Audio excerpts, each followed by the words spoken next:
Hello students, happy to see you in a good health. Welcome back.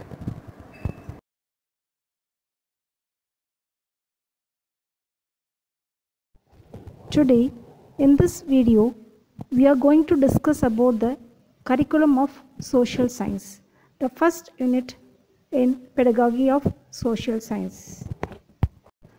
Meaning of curriculum. Curriculum includes all those experiences which the children have in the school, inside and outside the classroom.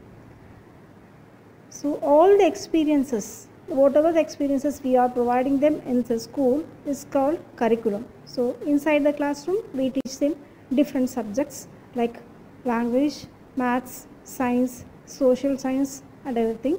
And outside the classroom, so you can say sports and games and other activities, extracurricular activities are called outside the classroom. So curriculum includes everything, what the experiences from the morning assembly to till evening, whatever experiences we are providing them is called curriculum. So second thing, it includes the whole environment of the school. So the whole environment, the school environment is called curriculum. Each and every activity and each and every experiences is called curriculum. So includes the whole environment of the school. The activities and experiences are carefully organized by the school to bring about desirable changes in the behavior of children for the development of their personality. So the activities that are carried out, the experiences that are provided to the children are with the objectives to bring desirable changes in their behavior. So there should be behavioral changes. Then only we can say the child has learned something.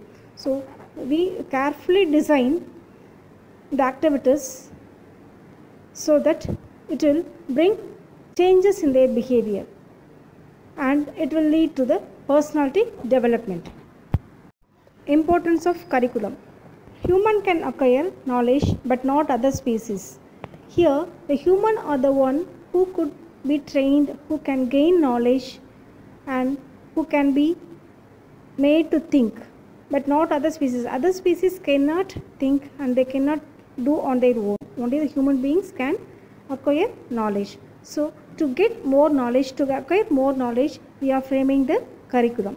Mental faculties can be trained by teaching various school subjects. So by teaching them various school subjects, their mental faculties are trained. For example, we are teaching mathematics, they get arithmetic experiences. While you are teaching science, they learn the scientific facts and they also learn to invent new things. While by teaching language, they get aesthetic sense. So mental faculties can be trained by teaching various school subjects. Third thing, vocational and technical education can prepare the students for different jobs. So the education system provide them vocational education and technical education. This will help the children to go for different jobs and they can choose their jobs and they can earn for their livelihood. Fourth, the interests and attitudes are developed. So while teaching the different subjects, their interests or new interests are created. For example, when you are teaching them the language, they get aesthetic sense, they learn to think in a different way and they also learn to write poetries or they get aesthetic sense. And then while teaching social studies, they have an attitude, they get an attitude about their country, they get patriotism. So their attitudes are developed, they get positive attitude about the country and the development of the country. Preparation of fifth one, preparation for good citizenship by democratic way.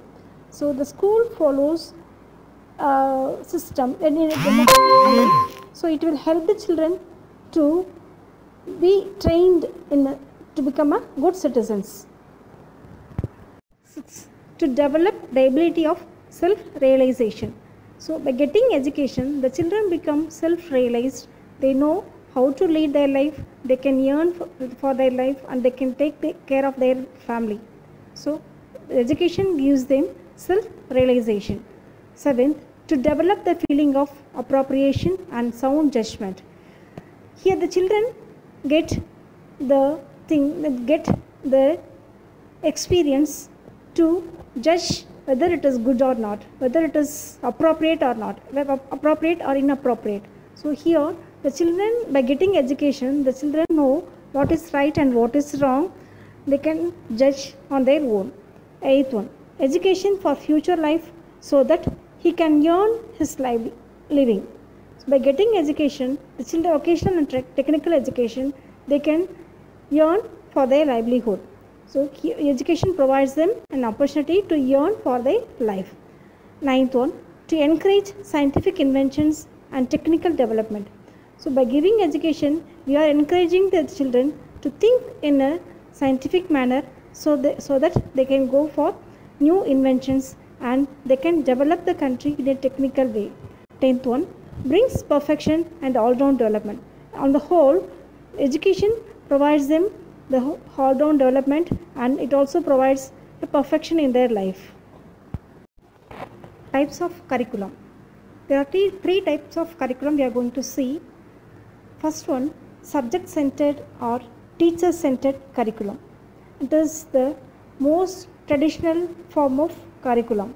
Here, the emphasis is given to the content, not the other things, and it gives more emphasis on content and the syllabus, and it can be made teacher-centered, and it is said to be unpsychological because it is not taking into account the student's mentality. It takes into account the subject contents. So it is, and if you look at this type, the curriculum can be designed in an easy manner, and it is easy for the teachers to teach, and it is easy for them to develop or revise the curriculum. So, and it is also easy to test the students' achievement. Second, child-centered. So in this type of curriculum, it is more of child-centered. It is more psychological. We said it is more psychological, and it is more natural. It considers the students' interest and their attitude. It is designed based on the student's nature. So the nature of the student is to be playful. So the education is given based on activities. That's playway method. So if you remember a Montessori and kindergarten method of teaching, so there the importance is given to the children, and they don't force them anything, they don't teach them anything, they let the children free, and they learn by doing, and they learn by playing. So it is child-centered curriculum. Third one, task-centered or activity-centered curriculum. Here the importance is given to the task. So the children learn by doing. Do you remember John Dewey's philosophy?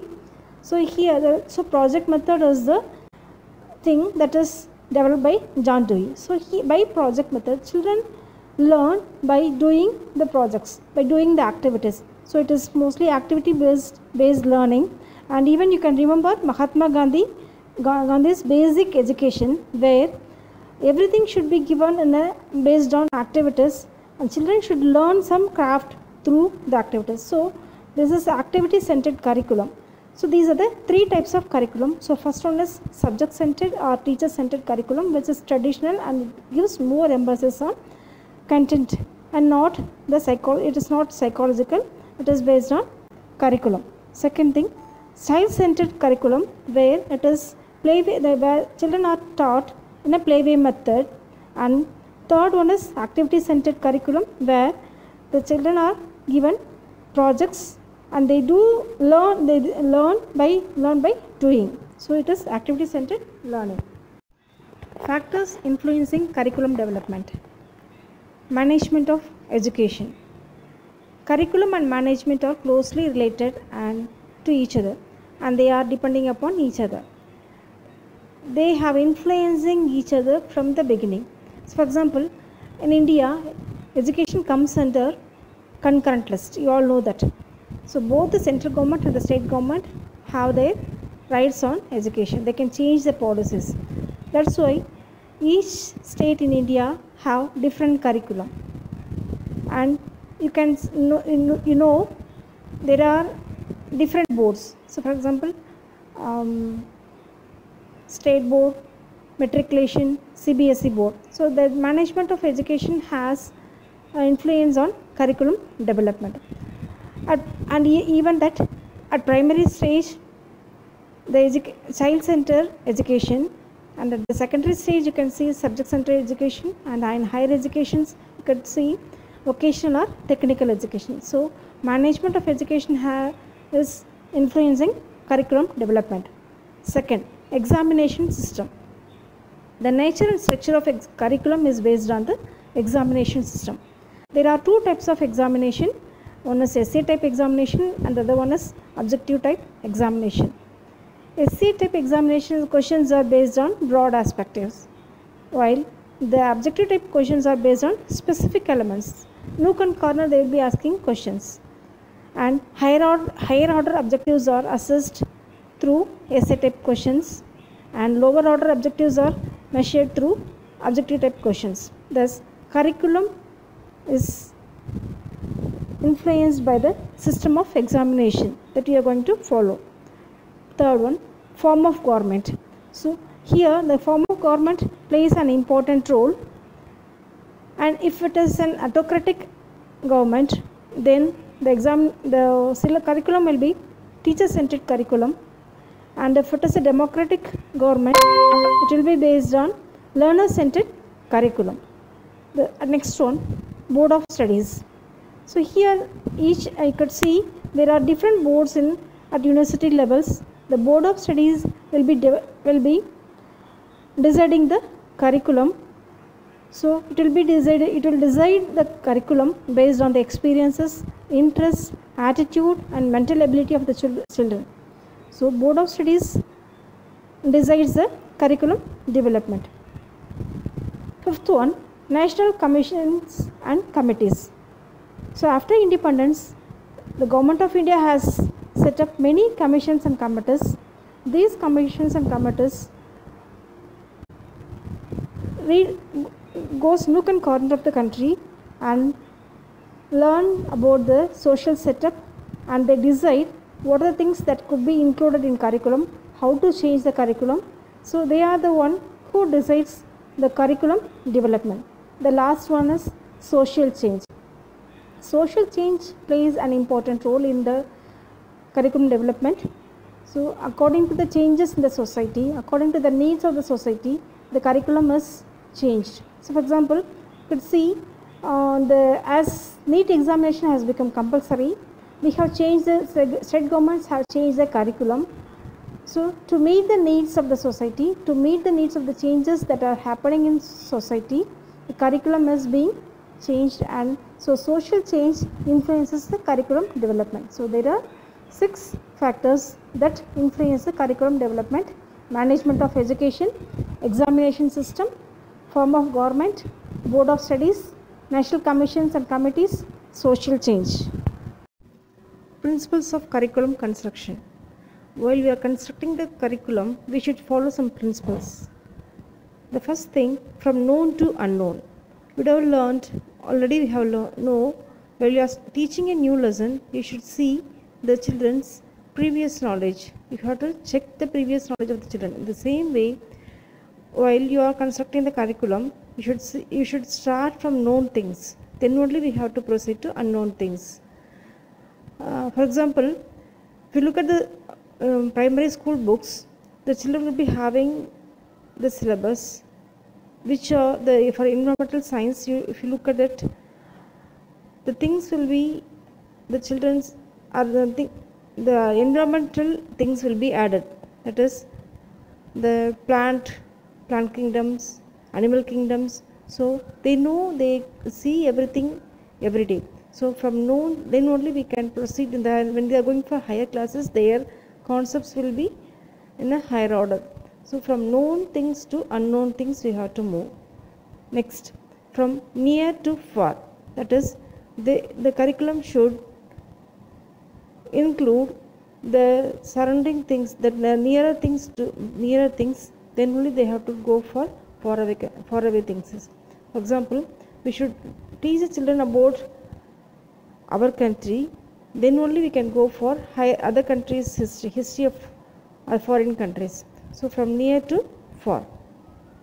Third thing, learnability as well as utility. You should see whether it is learnable. The children capacity, the age group of the children, you should consider the age group of the children, and then we have to decide whether it is learnable or not. Is it easy for the children to learn? And it should be utility. You should have the utility. It should be useful for their life. So we should think whether the concept is learnable and is it useful for their life. Based on that, we have to construct the curriculum. Fourth one, sensitivity to changing needs and values. We should see the changing needs of the society, then we have to construct the curriculum. And we should also think of the values that are prevailing in the society. So it should be sensitive to changing needs and values. According to the changing needs, we have to change the curriculum now and then. Fifth one, experience based. So instead of giving bookish knowledge, we should give them some experiences so that they can learn in a proper way. So based on experience.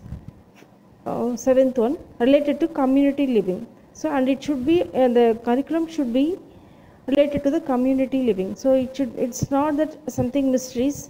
It should be lively. It should cover the daily activities. It should help them in the community living. For example, while you are teaching about banking, economics, you should teach about the banks. So what is the role of bank? So that it will help them to make use of the bank. Next is continuous learning. And principles of curriculum construction should be based on continuous learning. For example, in the lower classes, they will be learning about something very lower things, and when they go for higher classes, next class, it should have a continuity. Last year they have read this, so based on the learning in the previous year, they can go for higher classes. So it should be continuous. The learning should be continuous. Next is national and world utility.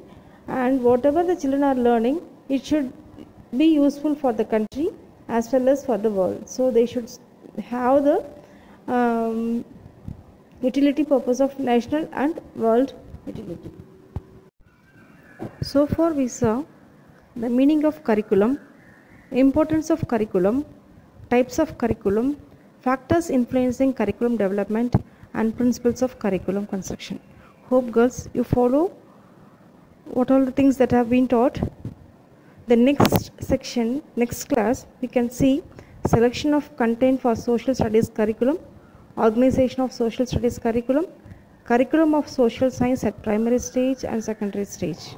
Thank you girls.